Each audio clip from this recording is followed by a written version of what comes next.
අයිබෝවන් සුබදසනක් ඔබ සිල් දෙනාට ජයග්‍රහී දිනයක් ප්‍රාර්ථනය කරනවා මේ ඔබේ වැඩසටහන ඔබ වෙනුවෙන් තමයි 7 වෙනි පැය වැඩසටහන අපි අරගෙන එන්නේ ඔබට වැදගත් වෙන කාරණා ඒ වගේම රටට වැදගත් වෙන කාරණාවන් පිළිබඳව පුරා හෝරාවක් අපි ඔබත් එක්ක සාකච්ඡා කරනවා. ඉතින් අදත් මම හිතනවා මේ පළවෙනි අද හෝරාව අතිශය වැදගත් වෙයි අපේ රටේ ජනතාවට අපේ ආදරණීය දරුවන්ට ඒ වගේම දෙමව්පියන්ට අපේ දරුවන්ට මොනවද හොඳ දෙයක් දෙන්නේ කියලා බලන් ඉන්න දෙමව්පියන්ට මම හිතනවා මේ මිනිත්තු කිහිපය අතිශය වැදගත් වෙයි නිසා අපිත් එක්ක රැඳී ඉන්න කියලා තාමත් මොනකමින් මතක් කරනවා. ඒ කියන්නේ අධ්‍යාපනයට යන වියදම සීමා කරන්න එපා කියලා තමයි අපි අහලා තියෙන්නේ. මොන දෙයට වියදම් ගියත් අධ්‍යාපනයට යන වියදම සීමා කරන්න එපා. අනිත් ඒවා ගියම් කිසි සීමාවක් තියන්න. නමුත් ඉන් එහාට ගිහිල්ලා ඒ වෙනුවෙන් වැය කරන්න එහි ආයෝජනයක් බවට පත් වෙනවා. ඉතින් එහි ආයෝජනයක් බවට පත් කරගෙන ඔවුන්ගේ ජීවිත සාක්ෂාත් කරගෙන ඒ වගේම රටේ දරුවන්ගේ අනාගතය වෙනුවෙන් සුවිශේෂ සටහන් ලැබූ දෙදෙනෙකුට අපි ආරාධනය කළා. අපිත් එක්ක ඉන්නවා සුමාලි දොඩන්කුඩ අයිබන් ඔබතුමී තාමත්ම ගෞරවයෙන් පිළිගන්නවා මේ උදෑසනට ඔබතුමී සඳහන් කළොතින් ඒට ශ්‍රී ලංකා සමාජිකත්වයේ දරණ ගමන් එහි අනන්‍යතාවයේ තබාගෙන ඉන්න ගමන් ෆිසිකල් සොලියුෂන්ස් පුද්ගලික සමාගමේ නිර්මාතෘවරි විදිහට ඔබතුමී කටයුතු කරනවා ඒ වගේම බදු උපදේශකවරියක් විදිහට ව්‍යවසායිකාවක් විදිහට සුවිශේෂ සටහන් ලැබූ කෙනෙක්. ඒ වගේම අපි ආරාධනය කළා ආචාර්ය ජාමර බණ්ඩාර මහත්මයා අයිබෝන ඔබතුමන්ට සුබ දැසනක්. බොහොම සතුටක් ඔබතුමාත් හමු වෙන්නට ලැබීම. ඔබතුමා ඒට ශ්‍රී ලංකා සභාපතිත්වයේ වර්තමාන වෙනට දරමින් ඉන්නවා. එහි නායකත්වය ලබා දෙමින් ඉන්නවා. ඒ වගේම SCB ආයතනයේ නිර්මාතෘ කෝපරේට් බේරි ටෙක්නොලොජි පුද්ගලික සමාගම ඒ වගේම ව්‍යවසායකත්ව උපදේශකවරයෙක් විදිහට ඔබතුමන්ගේ ඒ සුවිශේෂ සටහන් තබමින් ඉන්නවා. ඉතින් මේක අපිට වැදගත් රටට වැදගත් ඔබතුමන්ලා කොහොමද ඒ ජයග්‍රහණ කරා කියන කාරණය පිළිබඳව මම කැමති සුමාලි දොරන්ගොඩ ඔබතුමියගේ දිහාවට හැරෙන්න. ඔබතුමිය විශේෂයෙන්ම මේ ගතොතින් මූල්‍යකරණය බදුකරණය මේ පිළිබඳව ගතොතින් විශේෂයෙන්ම එහි සුවිශේෂ ගමන් මගක් තිබෙලා තිබෙනවා. ඔබේම අනන්‍යතාවයක් එක්ක ඉස්සරහට ඇවිල්ලා තිබෙනවා. ඒ නිසා තමයි අද මේ විදිහට අපිට සම්මුඛ වෙන්නටත් අවස්ථාව උදා වෙන්නේ. ඒ වගේම මේ ඔබ ව්‍යවසායිකාවක්. ඒ ගමන කොහොමද අතිශය වැදගත් වෙන්නේ? ඒ වගේ ඒ ගමන අපේ මේ අහගෙන ඉන්න කෙනෙක්ට කොහොමද වැදගත් වෙන්නේ? මොකක්ද ඔබතුමී දෙන පණිවිඩය ඔබේ ගමන? මුලින්ම මම ස්තුතිවන්ත වෙනවා ITN නාලිකාවට මට මේ අවස්ථාව ලබා දුන්න එක ගැන. අත් මගේ ගමන් මග ගැන ඇත්තටම කතා කරනකොට මට කියන්න සතුටුයි. අද වෙනකොට මම මූල්‍ය හා බදු කරන ක්ෂේත්‍රයේ සාර්ථක කාන්තා ව්‍යවසායිකාවක්. ඒ වගේම බදු උපදේශිකාවක් සහ ආයතනයක හිමිකාරියක්. ඉතින් මේ ගමන මේ ජයග්‍රහණය කෙටි කාලෙකින් ලබාගත දෙයක් නෙමෙයි. ඉතින් මම ඒක දිගුකාලීනව ගොඩක් කැපවීමෙන් සහ උද්‍යෝගයෙන් අඛණ්ඩ ඉගෙනීමකින් ආපු ගමනක ප්‍රතිඵලයක්. මමත් සාමාන්‍ය විදිහටම රැකියාවකින් ජොබ් එකකින් මගේ කරියර් එක පටන් ගත්ත ජීවිතේ ගොඩනගාගත්ත කෙනෙක්. ඉතින් එතකොට මට අවුරුදු 12කට වැඩි රැකියා අත්දැකීම් තියෙනවා. ඉතින් ඒත් එක්කම මම මගේ මූලික අධ්‍යාපනය කියන්නේ A level after A level මම ඉස්සෙල්ලාම කරේ AET පාඨමාලාව හදාරන්න ආරම්භ කළා. ඉතින් ඔබ මුල පුරන්නේ කොහොමද ඒක වැදගත් වෙන්නේ කොහොමද? ඒ කියන්නේ දැන් ඔබගේ හීනයක් තිබුණා නැත්නම් යම්කිසි අතරමඟදී තෝරාගත්තද කොහොමද ඒ තෝරා ගැනීමත් උනේ? ඇත්තටම හීනයක් තිබුණා මුලින්ම A level කරනකොටම මම කරන්නේ ෆයිනෑන්ස් ඇන්ඩ් ඇකවුන්ටිං කියන එක. ඒතකොට මම මේ ස්ට්‍රීම් එක තමයි සිලෙක්ට් කරගත්තේ. ඒ සිලෙක්ට් කරගෙන ඒ ස්ට්‍රීම් එකේ එනකොට ඊළඟට මට තිබුණේ ඊළඟ ස්ටෙප් එක තමයි ඇත්තටම AAT කියන එක. ඒ කාලේ අපේ කාලේ තිබුණේ AAT.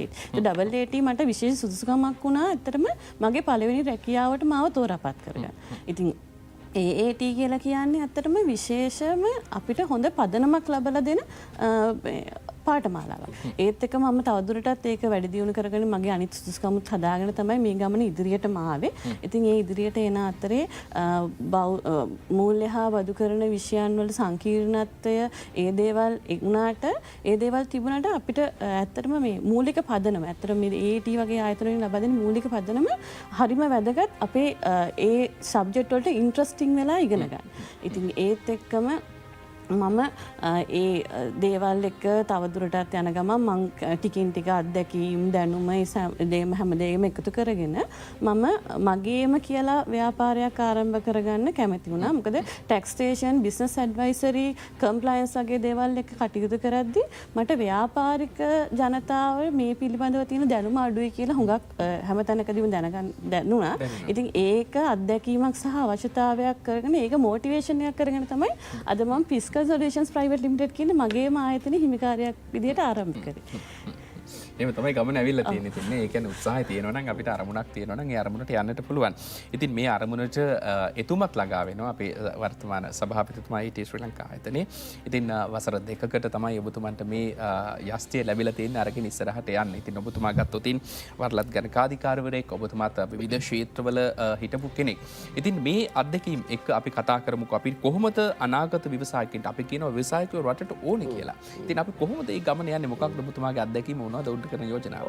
මම මුලින්දලම මගේ තරුණ කාලේ ඉඳලම දැක්ක දෙයක් තමයි වෘත්ති අධ්‍යාපනය මට නියැලෙන්න ඕන කියන එක දැඩි ආශාවක් සහ ඒක අරමුණකින් තමයි එක ගියේ එක සැලසුමක් සහගතව. එතකොට මම දැක්ක දෙයක් තමයි හැමෝම රැකියා පස්සේ යෑම තමයි බොහෝ විට කරන්නේ. ඒක අපේ සම්ප්‍රදාය තුලත් අපේ නැත්තම් ඒ සංස්කෘතිය තුලත් පාසල් පද්ධතිය තුලත් ඇති කරපු යම් කිසි ක්‍රමවේද. ඒක තරගයකුත් තියෙනවා. එක්සැක්ට්ලි. ඒක එන්නේ හොඳ රැකියාවක් කරන්න. හොඳ තැනක කළමනාකරුවෙක් වෙන්න. දොස්තර කෙනෙක්, ඉංජිනේර කෙනෙක් මොකක් හරි තැනක වැඩක් කිරීම සඳහා අපේ මනස මේ මුළු මේකම බ්‍රේන් වොෂ් කරලම තමයි එන්නේ. ඉතින් ওই සංස්කෘතියත් තුළ තමයි අපේ රටේ කොයිලාවෙත් මේක තියෙන්නේ. කැම්පස් යන්නේ ඊට පස්සේ හොඳ රැකියාවක් කරන්න, වාහනයක් ගන්න ආදි වශයෙන්. එතකොට මගේ ප්‍රශ්නය ආවේ මේ පොඩි කාලේ තරුණ කාලේ කවුද මේ රැකියාවන් දෙන්නේ එතකොට? දෙන්න කවුරුත් නැහැ. මේ කොහොම පන්ති නෑ හැමෝටම රැකියාව ගන්න තියෙනවා, රැකියාව දෙන්න කවුරුත් නැහැ. ඊට පස්සේ පුරුදු කරනවා අපි ෆොරින් ඩිරෙක්ට් ඉන්වෙස්ට්මන්ට් අපිට ඍජු ආයතන පිටරටින් එන්න ඕනේ. එතකොට තමයි රටක් සංවර්ධනය වෙන්නේ. ඒක තමයි රැකියාව ඇති වෙන්නේ. අන්න ඒ වගේ ආකල්ප වලින් අපේ තියෙන ව්‍යවසායකත්ව හැකියාව සම්පූර්ණයෙන්ම නැති කරලා තියෙනවා කියන උපකල්පන උඩ තමයි මම නිතරම හිටියේ. ඒ නිසා මම තීරණය කළා මේ ගැන කතා කරන්න ඕන. මේ ගැන ඉස්සරහට ගෙනියන්න. මම මේ ගැන කතා කරන්න පටන් ගත්තේ 2008 7 6 ඒ වගේ කාලේ ඉඳලම මේ ව්‍යවසායකත්වය ඕන කියන එක රටට අපි ෆොරින් ඩිරෙක්ට් ඉන්වෙස්ට්මන්ට් අපිට ඕනේ, ලෝකෙට ඕනේ. ඊට අමතරව ලංකාව තුලින් බිහිවෙන ව්‍යවසායකයන් බිහිව යුතුයි. අපිට අවශ්‍ය කරන සියලුම හැකියාවන්, දක්ෂතාවය සියලු දේවල් තියෙනවා. ඒ කියන්නේ කිසි අඩුවක් නැහැ. අපිට තියෙන්නේ අපිව හදලා තියෙන විදිහේ යම් කිසි අඩුපාඩුවක් කියලා තමයි මම දකින්නේ. ඒ නිසා මේ AT ආයතනයේ මේ වගේ මේ සුමාලි වගේ ව්‍යවසායිකාවන් ඒ කියන්නේ දැන් අපිට ආදර්ශයක් තරුණ ව්‍යවසායකයෝ ආදර්ශයක්. ඔවුන් විසින්ම හදාගත්ත යම් කිසි අනන්‍යතාවයක් ඇතිකට ඕකට ලොකු ෆ්‍රීඩම් එකක්, ඕක කින්ඩම් එකක් හදාගෙන තියෙන. Tamanට ඕන අවශ්‍ය කර. ඒක මුලින්ම හරි අමාරුයි. ඒක ලේසි ගමනකුත් නෙමෙයි. නමුත් ඒකේ අවසාන කාලේ අපිට විඳින සතුට, මම වුණත් ව්‍යවසායකයෙක්, මම පටන් ගත්ත විදිය ඔබ දැනගත්තොත් ඒක හරි ලස්සනයි. නමුත් හරි සතුටු වෙනවා. දැන් අපි වචන කීප කියනවා ඒ ගැන. ඔව් මට මම විතරම කීප එකක් තමයි. අතිශය වැදගත් නේ. මම කීප එකක් තමයි. එක එම්ප්ලොයි කෙනෙක්, එක ටේබල් එක, එක චෙයා එකයි. අද සේවකයෙක් 100 ගාණක් ඉන්න ආයතන. ඒ වගේම ඒ තුලින් ඇතිවෙන ඒ මට ඍජුවම එන ලාභය සහ ඒ වගේම ප්‍රයෝජන අමතරව සොසයිටි එක, සමාජයක් වශයෙන් මේ ඉකෝසිස්ටම් එකට වෙන දායකත්වය, ව්‍යාපාර ගොඩනගන්න, ව්‍යාපාර වැටෙනවා නවත්තන්න, මූල්‍ය කළමනාකරන, බදු කළමනාකරන සහ රටට මේ ව්‍යාපාරය ඉදිරියට ගෙන යාම සඳහා වරලත් ගණකාධිකාරිවරු වශයෙන් අපි බුද්ධිමත් උගත් පිරිසක් වශයෙන් ලොකු සේවයක් කිරීම ගැන ආඩම්බරයක් තියෙනවා. ඒ නිසා මම හිතන්නේ AT ආයතනයේ ලොකු පන්නරයක්, ලොකු අවස්ථාවක් හැමෝටම හම්බ වෙනවා ව්‍යවසායකෙක් වීම සඳහා. ඒ නිසා මම හිතනවා හැමෝම ව්‍යවසායකත්වයේ පිළිබඳ නැඹුරුවක් දැක්විය යුතුයි කියන ආකල්පය තුළ තමයි මම නිතරම වැඩ කටයුතු කරන්නේ. දැන් අපි ගොඩක් වෙලාවට ගතෙන් පස්සේ සභාපතිතුමනි දැන් මේ තිබෙන දැන් ඔබතුමාලගේ යම්කිසි දැක්මක් අනුව ක්‍රියාත්මක වෙන වැඩසටහනක් තියෙනවා, වැඩ පිළිවෙලක් තිබෙනවා. ඒවා දැන් ඔබතුමාගේ මේ යෂ්ටි හම්බ වෙන අවුරුදු දෙකකට මේ වසර දෙක තුල මේ ආයතනයේ කොයි විදිය සැලසුමකටද කියන ආයතනයේ ඒ විදිය සැලැස්මක් තිබෙනවද? අපි ඒ ගැනත් වචන කීපකින් කතා කරමුකෝ. මොකද මේ දැක්ම තමයි අතිශය වැදගත් වෙන්නේ. මේක තමයි අපි තව පිරිසක් ආකර්ෂණය කරගන්නේ. මේම AT ආයතනය අවුරුදු 30 ගානකට කලින් පටන් ගත්ත ආයතනයක්, ලාභ නොලබන ආයතනයක්, රට වෙනුවෙන්ම රටේ මූලික ජනතාව පදනම් කරගෙන ගිණුම් කරන, මූල්‍ය කළමනාකරන විවිධ ශේෂ්ත්‍රයන් හරහා විෂයන් ඇතුළත් කරමින් කරන අවුරුදු 1.5 දෙකක කරන පාඨමාලාව. මේකේ තියෙන විශේෂත්වය වෙන්නේ මේකට යන මුළු වියදම හරි බොහොම පොඩි ප්‍රමාණයක්. රුපියල් 35000ක් 40000ක් වෙන මුදලකින් මුළු කෝස් එකම එහෙම නැත්නම් මුළු පාඨමාලාව කිරීම හැකියාවක් තියෙනවා. ඒතර මේ AT ආයතනය ලොකු ජනතාවක, ලොකු පිරිසට ලංකාවේ ලොකු සේවයක් කරනවා. එතකොට අපි ඇවිල්ලා වොලන්ටියර්ස්ලා මේකේ ඉන්න. ඒ වොලන්ටියර්ස්ලා වශයෙන් අපි ස්වේච්ඡාවෙන් වැඩ කරන කොටසක් වශයෙන් මම විතරක් නෙවෙයි මගේ කවුන්සිල් මෙම්බර්ස්ලා ඉන්නවා 16ක්. ඔක්කොම අපි ස්වේච්ඡාවෙන් තමයි වැඩ කරන්නේ. ශ්‍රී ලංකා පළාත් ගණක අධිකාරී ආයතනයෙන් තමයි අපිව පත් කිරීම මුලින්ම කරන්නේ. ඔවුන් තමයි මේක පටන් ගැනීම සඳහා නායකත්වය දක්වන්නේ. ඒ නිසා මගේ අරමුණ ඉන්නේ මේ අවුරුදු 2 තුල මේ ආයතනයෙන් වඩා පිරිසකට මීට වඩා පිරිසකට මේ දැනට ලොකු ශක්තියක් අරගෙන ඇවිල්ලා තියෙනවා. ඒක වැඩි කමිසු නොදැනුවත්ව තියෙන පුළුවන්. දැන් මේකින් අදහස් කරන්නේ ඩබල් ඊටි මේ පාඨමාලාව කිරීම තුළින් ධනකාධිකාරයෙක් වීම සඳහාම නෙමෙයි. දැන් ඔබ ගෙදරක් හැදුවට මූල්‍ය දැනුම ඕනේ. ඔබට පාර ගියා, ගෙදරක ගියා, මොකකට ගියා, වාද්‍යවරයෙක් වුණත්, ඉංජිනේරයෙක් වුණත්, සොෆ්ට්වෙයාර් ඉංජිනේර කෙනෙක් වුණත් ඔබට ව්‍යාපාර දැනුම ඔබ කොහොම කරලා අවසාන ව්‍යාපාර ලෝකෙට එන්න වෙනවා. මේ AT කියන පාඨමාලාවෙන් ඔබට ඒ ලැබෙන දැනුම ප්‍රායෝගික දැනුම මං හිතන්නේ ලේසියෙන් ඉක්මනින්ම ගන්න පුළුවන් කියලා මේ සුළු සහ බොහොම සාධාරණ වියදම් ආයෝජනයකට. ඒ නිසා මේක හැමෝම කළ යුතුයි කියන තැන මම ඉන්නවා. ඒ නිසා මේක තවත් මේක ප්‍රචලිත කර යුතුයි කියන තැන තමයි ඉන්නේ.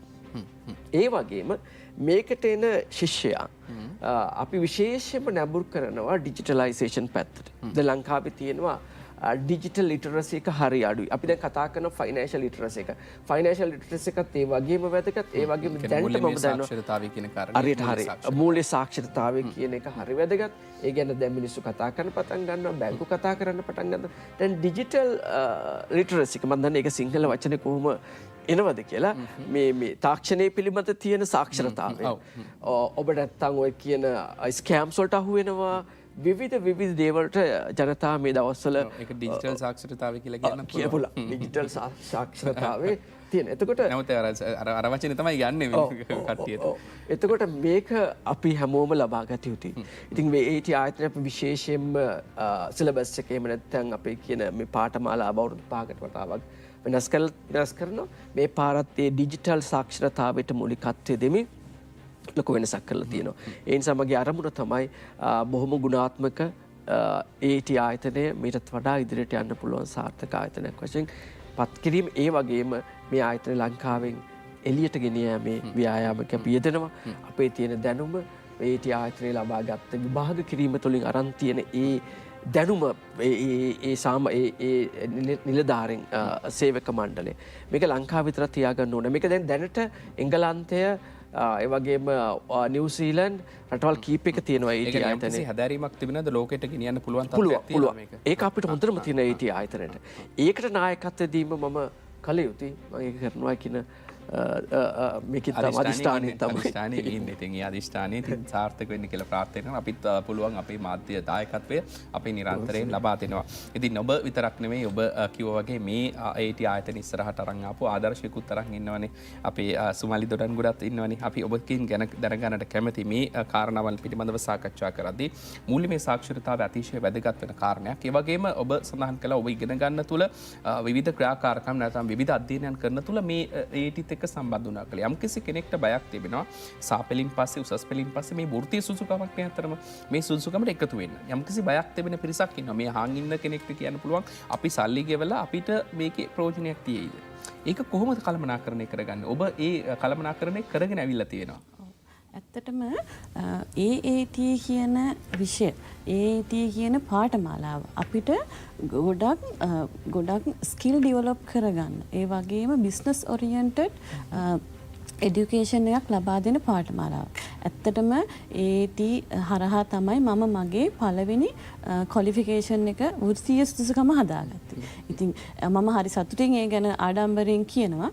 ඉතින් ඒකෙන් මම මගේ මේ පාඨමාලාව හරහා ව්‍යවසායකයන්ට ගොඩක් එයාලගේ දැනුම සහ මොකද ගොඩක් විෂයන් ඇත්තට මම කතා කරන්නේ මූල්‍ය හා බදුකරණය ගැන විතරයි. නමුත් ඒක විතරක් නෙමෙයි මේ හා සමගාමී වෙන අනිකුත් සියලුම විෂයන්. එතකොට බිස්නස් ලෝ, බිස්නස් කමියුනිකේෂන්, ඉකොනොමික්ස්, තව ඒ වගේ ගොඩක් ඔඩිටිං ඒ වගේ ගොඩක් ඒ හා සමගාමී වෙන විෂයන් ගොඩකින් අපිව දැනුවත් කරනවා. ඉතින් ඇත්තටම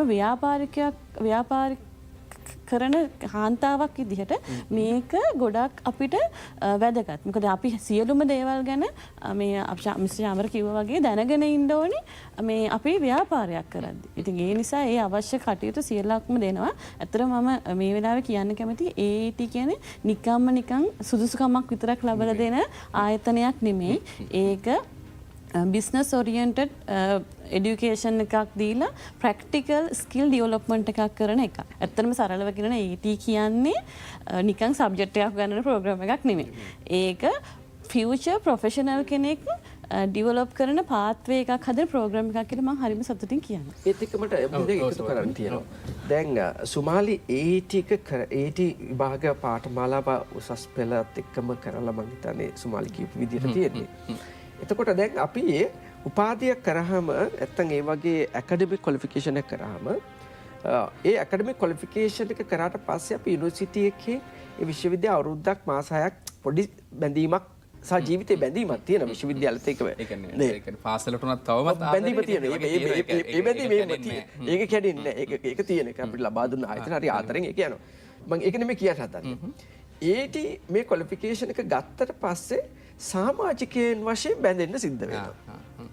ඊට පස්සේ මේ සුමාලිලා එක ඇක්ටිවිටි ඒ ආයතනය තුළ ආයි මේ සමාජය එකතු වෙනවා. ඒ කියන්නේ ඊතර සමාජයක් හැදෙනවා. එක්සැක්ට්. දැන් සුමාලිම අඳුරගන්නේ එහෙම ඒ විදිහට. සුමාලිම ඊට කලින් දැනගෙන තිබුණේ නැහැ. සුමාලි අඳුරගන්නේ සුමාලි සමාජිකවශ ඇවිල්ලා ඒ වැඩසටහන් වලට අපිත් එක්ක එකතු වෙනකොට සුමාලිගේ දක්ෂකම් දැකලා සුමාලි කරන දේවල් දැකලා තමයි සුමාලි මම අඳුරගන්නේ. එතකොට අර AT ක්වොලිෆිකේෂන් එක ඇවිල්ලා මේ ඇකඩමික් ප්‍රොෆෙෂනල් ක්වොලිෆිකේෂන් එකක් විතර නෙමෙයි ආයර නෙට්වර්කින් වලට තියෙන අවස්ථාවක් ප්ලැට්ෆෝම් එකක් හදනවා කියන එක තමයි ඊළඟ මට කියන්න ඕන කතිබි සුමාලිගේ මේ කතාවත් එක්ක. ඉතින් ඇත්තටම දැන් මේ වගේ පිරිස ගත්තයින් පස්සේ ගරු සභාපතිතුමනි දැන් ඔබතුමා විශේෂයෙන්ම මේ ව්‍යවසායික පිළිබඳ උපදේශන සිදු කරනවා. රට වටා ලෝකෙ වටේ යනවා. මේ අතරතුර අපේ යම්කිසි කාරණාවන් පිළිබඳව ගත්තොත් අපේ තිබෙන දක්ෂතාවයන් නැත්නම් අපේ තිබෙන ඒ හැකියාවන් අපේ තිබෙන ව්‍යවසායකින්ගේ මොකක්ද ඔබතුමා දකින්නේ? ඔබතුමා මොකක්ද වෙනස් වෙන්න ඕනේ කියලා ඔබ හිතන්නේ? මොකක්ද ඒ අපේ වෙනස් වෙන්න ඕනේ නම් ඒ වෙනස් වෙන්න ඕනේ ව්‍යවසායකත්වයේ පිළිබඳව මොකක්ද ඔබේ අධ්‍යයනය? මම මගේ අධ්‍යයනය වෙන්නේ දැන් අපි ඕන දෙයකට කතා කරද්දී මේක පොදු මාතෘකාවක් ග්‍රිටිනස් එක හදාගන්න ඕනේ. ඒකෙත් මට මේ සිංහල වචනේ හොයාගෙන තාම බැන්නා. කෙනෙක්ට දියුණු වෙන්න ඕනේ කියන growth mindset එක කොහොමත් ඇති වෙන්න ඕනේ. ඒක උපාධියක් ගන්න වෙන්න පුළුවන්, වෙන ව්‍යාපාරයක් පටන් ගන්න වෙන්න පුළුවන්. ඒ ග්‍රිටිනස් එක මුලින්ම අපි ඇති කරගන්න ඕනේ පුජ්‍යලෙක් වශයෙන්, අපි සාර්ථක පුජ්‍යලෙක් වශයෙන් ඉදිරියට යන්න ඕනේ. නමුත් මම කියන ව්‍යවසායකත්වයට එනකොට පාසල් මට්ටමේ මේ ගැන කතා කරන්න පෙළඹෙන්න ඕනේ. ඒ ළමා කාලේදී. ළමා කාලේදී ඒක ළමයි ගොල්ලොට අට ළමයි හොයන්න පටන් ගන්නවා. මම කියන්නේ 100ක් ගත්තොත් 100ම ව්‍යවසායක වෙනවා. එහෙම ලෝකේ ඇදිලා නැහැ. හැදෙන්නේ නැහැ. ඒකේ කීප දෙනෙක් තමයි ව්‍යවසායකයෝ වශයෙන් ඉදිරියට යන්නේ. ඒ නිසා ඒ කීප දෙනා හරි අර සබෝඩිනේට් මයින්ඩ්සෙට් එකකින්. සබෝඩිනේට් මයින්ඩ්සෙට් කියලා කියන්නේ කෙනෙක් යටතේ වැඩ කිරීමේ ආකල්පය අයින් වෙන්න ඕනේ. රයිට්? නෑ මම අර මැනේජර් කෙනෙක් කියලා කියන්නේ කෙනෙක් යටතේ වැඩ. ඒ ආකල්පය ඉස්කෝල මට්ටමින්ම අඩු වෙන්න පුළුවන් නම් එයාලා එනකොට එයාට තේරෙනවා මම මේක පටන් ගන්න ඕන කියලා. ඒ ජානවල සමහරට ඒ නායකත්වයේ තුල මේවා තියෙනවා. ඒවා එළියට එන්න නම් අර වගේ කොහෙන් හරි වැටිලා තියෙනවා. එතකොට ව්‍යවසායකත්වයේ මතුවෙන්න පුළුවන් විවිධ කරුණු තියෙනවා. සමහරට අන්එම්ප්ලොයිමන්ට් එක වෙන්න පුළුවන්. රැකියාව විරහිතභාවය එම්ප්ලොයිමන්ට් එක සමහර විට පවුලේ තියෙන ව්‍යවසායකත් අත්දැකීම් සහ ඒ ජානමත පදනම් කර ව්‍යවසායකයේ බිහිවීම හැකියාවක් තියෙන්න පුළුවන්. සමහර අය ඉකොනොමික් ක්‍රයිසිස් එකක් නිසා ආර්ථිකය නිසා ඒකට උඩුදුවන්න ඕන නිසා ව්‍යවසායකයෝ බිහි වෙන්න පුළුවන්. සමහර අය ව්‍යවසායක වේදිකේ සැලසුම් කරගෙනම ඇවිල්ලා ව්‍යවසායක වෙන්න පුළුවන්. කෙසේ වෙතත් ඒ මයින්ඩ්සෙට් එකේ මානසිකත්වයක ඇති කිරීම ළමා කාලේ තරුණ කාලෙම වුණොත් හොඳයි කියන එක තමයි මගේ ආකල්පය. ඒකෙන් අදහස් කරන්නේ අනිත් අයට ව්‍යවසායක වෙන්න බෑ කියලා. මම දන්නතරට මැක්ඩොනල්ඩ් කියන ආයතනයේ පටන් අවුරුදු 50 ගාණක් ගිහලා ව්‍යවසායකත්වයේ පටන් ගත්තේ. සාර්ථක නම් ඕන තරම් තියෙනවා. ඒක අදහස් කරන්නේ මම තරුණයට විතරක් ව්‍යවසායකත්වය ඕන කියලා. ඔබ රිටයර්මන්ට් ඒජ් එකෙන් පස්සේ වයස් ભેදයක් නෑ මේකට. මේක ඔබ හිතන්නේ වයස් ભેදීදී දැන් මට ඇති යන තැනකට මොනවා හරි කරගන්න. අපේ සංස්කෘතිය අපි හදිලා තියෙන රාමුවක් තියෙනවනේ. ඒකෙන් එළියට යන්න ඕනේ. අපි ඒකට යන්න ඕනේ තමයි අපි ඒකෙන් එළියට යන්න ඕනේ. ඒ නිසා ව්‍යවසායකත්වය කියන්නේ ඒකට එළියට ගිහලා තමන් විසින් හදාගත්ත නිදහසක්, රටට දෙන සේවයක්, මිනිසුන්ට ලබා දෙන රැකියාව සහ විවිධාකාරයේ ඉකෝසිස්ටම් එකට සම්බන්ධ වෙන ආයතනයක් වශයෙන් තමයි ව්‍යවසායිකත්වය හඳුන්වන්නේ. ඉතින් මේ කාරණාන් මම හිතන්නේ ඔබට අතිශය වැදගත් වෙනවා මේ පැහැදිලි කිරීම. ඒ වගේම උන් ආදර්ශයකුත් සපයනවා. මම කැමති යලිත් වතාවක් ඒටි සමාජිකාවක් වන සුමාලි දොරන්ගොඩ ඔබගේ දිහාවට යොමු වෙන්නේ. විශේෂයෙන්ම අපේ රට තුල තිබෙන ඔබ විශේෂයෙන්ම සඳහන් කළා ඔබ මේ බදු කරණය පිළිබඳ නැත්නම් බදු ප්‍රතිපත්ති මේ කාරණාවන් පිළිබඳව සඳහන් කරද්දී ප්‍රවීණයෙක් කියන කාරණේ ඔබ ඒ පැත්තෙන් තමයි ඉදිරියට ගමන් කරන්න කියලා. මේ වර්තමානයේ තුල පවතින තත්ත්වයන් මේ බදු ප්‍රතිපත්ති පිළිබඳව අපි කොහොමද අවබෝධයක් ලබා ගන්න මේ කාරණාවන් පිළිබඳව ඔබේ අත්දැකීම සහ ඔබේ දැනීම මොකක්ද ඇත්තටම? ඇත්තටම හොඳ ප්‍රශ්නයක්. මොකද මේ ඇත්තටම කිව්වොත් මේ ශ්‍රී ලංකාව තුළ ජනතාවගේ බදු පිළිබඳව තියෙන දැනුම අපි කිව්වොත් ඇත්තට මේක ඉහළ මට්ටමක නම් නැහැ. එයාලා හිතන්නේ බදු කියන්නේ බයයි. බදු කියන්නේ හරි බරක්. මේක වියදමක් ගෙවීමක් කොමනයි කියලා. මොකද ටැක්ස් බදු කියන වචන දැනගත්තට ඇයි මේ අපි ටැක්ස් ගෙවන්නේ? අපි ටැක්ස් ගෙවිය යුතු පුද්ගලයෙක්ද නැද්ද? ටැක්ස් ගෙවන්න ඕනේ ඇයි මේක මොකකටද මේක භාවිතා වෙන්නේ කියලා ඒ දැනුම නැහැ. විශේෂයෙන්ම ස්මෝල් ඇන්ඩ් මීඩියම් සෙක්ටර් එකේ සහ පෞද්ගලික ව්‍යාපාරිකයන් අතර ටැක්ස් කම්ප්ලයන්ස්, ටැක්ස් ප්ලෑනින් කියන දේවල් හුඟක්ම අවමයි. ඒ දැනුම. එතකොට ඒ දැනුම අවම වීම නිසා ඒගොල්ලෝ මේ අපි ප්‍රායෝගිකව දකින්න හුඟක් ප්‍රශ්න වලට මුහුණ දෙනවා. ඉතින් එහෙම බලනකොට මේ ගොඩක් දැන් මේ වෙනකොට ජනතාවට අපි පැහැදිලි කරන්න උත්සාහ කරන්න ඕනේ බදු කියන්නේ රටක ආදායම් ප්‍රධාන ආදායම් මාර්ගය. ඒතර ඒ හරහා තමයි සියලුම සංවර්ධන කටයුතු, නිදහස් අධ්‍යාපනය, සෞඛ්‍ය සහ අනිකුත් සියලුම දේවල් මේ ජනතාව වෙත ලබා දෙන්නේ. ඉතින් ඒකත් එක්කම අපි ජනතාවට පුරුදු කරන්න ඕනේ මේ බදු ක්‍රමය සරල කරන්න. සිස්ටම් එක සරල වෙන්නේ නැතුව ජනතාවට මේක තේරුම් ගන්න අමාරුයි. ඒතර ඇයි මම මේක මෙහෙම ගෙවන්නේ කියලා තමයි අහන්නේ. හැබැයි බදු ගෙවන පුද්ගලෙ ටැක්ස් පේයර් කෙනෙකුට රෙකග්නිෂන් එකක් දෙන්න පුළුවන් වුණා නම් මම ඇත්තටම මේ රටේ බදු ගෙවන ආදායම මුලින්ම දායක වෙන කෙනෙක් කියලා. ඒ වගේ කෙනෙක් වුණා නම් ගෞරවණීයත්වයට පත් කරා නම් මීට වැඩිය ජනතාව මේකට පෙළඹෙයි කියලා මම ඒ සහ ඔවුන්ට අවශ්‍ය යම්කිසි වටපිටාවක් තිබෙනවා. ඔවුන්ගේ අවශ්‍යතාවයන් තිබෙනවා නම් අර වෙන අයට වඩා ඔහුට මේ මූලිකත්වයක් දීම වැදගත් කියන එක. ඔව් ඒත් එක්කම දැන් පොඩි බදු සංස්කෘතිය පොඩි වෙනසක් රටේ වෙලා තියෙනවා. රටේ දේශපාලන නායකයෝ මේකේ තියෙන ට්‍රාන්ස්පරන්සි එක එහෙම නැත්නම් විනිවිදභාවය පවත්වාගෙන යන නිසා ඔවුන් සහ වංචාවන් සහ රට ඉදිරිපත් වීමේ තියෙන නැතිවීම සහ අඩුවීම හේතු කොටගෙන බදු ගෙවන්න කිව්වම ඒ තරම්ම ආකමැති නොවන තත්ත්වයට ඇවිල්ලා මොකද ආගියුමන්ට් එකට එන්නේ නැහැ. තර්කයකට ගොඩනගන්නේ නැහැ. ඒක හොඳ කාරණාවක් වෙලා තියෙනවා. එතකොට මොවුන්ට අර සුමාලි කිව්වාගේ බදු පිළිවෙත් දැනුම ලබා දිය යුතුයි. මූලික දැනුම ලබා දිය යුතුයි. ඒකට මම හිතන්නේ සුමාලි කිව්වා බොහෝ දේවල්. ඒ නිසා මූලික දැනුම ලබා ගත්තට පස්සේ බදු වල තියෙන බය නැති වෙනවා. බය කියන ටැක්ස් ෆී එක තියෙන එක නැති වෙනවා. ඒ වගේම බදු උපදේශකවරයෙක් හම්බ වෙන එක. ඒක වැදගත්. ඒ කියන්නේ දෙනු නිකන් කතා කරන්න අර ගිහලා මොකද්ද මේ මොනවද මේ වෙන්නේ කියන්නේ. ඒ වගේම විවිධ වැඩසටහන් වලට සම්බන්ධ වෙන එක දැනුම ලබා ගැනීම. සමහරට අර කියන්නේ මොනවත් නොකර ඉන්න එක සමහරට අවාසියක් වෙන්න පුළුවන්. Exactly. ඒක තියෙනවා. සමහර අය තියෙනවා බදු ගෙවන්න ඕනෙත් නැහැ. බය වෙලා තියෙන තැන් තියෙනවා. බදු ගෙවන්න ඕනෙත් බය වෙලා තියෙනවා. සමහරට බදු කිව්වම ලොකු ගාණක් කියලා නෑ රුපියල් සමහරට පොඩිම ගාණක් ගෙවන්න තියෙන්නේ. මේ පොඩිම ගාණක් ගෙවන එක නැතුව අර කම්ප්ලයන්ස් සුමාල් කිව්වාගේ රතු නිවේදනය එනවා. ඊට වඩා හොඳයි පොඩි ගාණ ගෙවලා මේක හරි ක්‍රමානුකූලව හදා යන එක. Tamanට සතුටක් එන මම බදු ගෙවනවානේ. මම ඉස්කෝල වලට ගියා නේද නිදහස් අධ්‍යාපනය. මට නම් පොඩි සතුටක් එනවා මෙහෙම කරනව නේද කියලා. ඒ නිසා එimhe ඇති කරගත්තොත් තමයි හිතන බදු කියන එක සාමාන්‍ය දෙයක් වෙයි කියලා හිතනවා. ඉතින් මේ කාරණාවන් මම හිතන්නේ අතිශය වැදගත් වෙනවා. වගේම අපි ගත්තයින් පස්සේ මේ කණ්ඩායම සඳහන් කරන විදිහට අපි බිය වෙන්නට අවශ්‍ය නැහැ. මේ පිළිබඳව දැනගත්තොත් ඉතින් අපිට ඉස්සරහට යන්න පුළුවන්.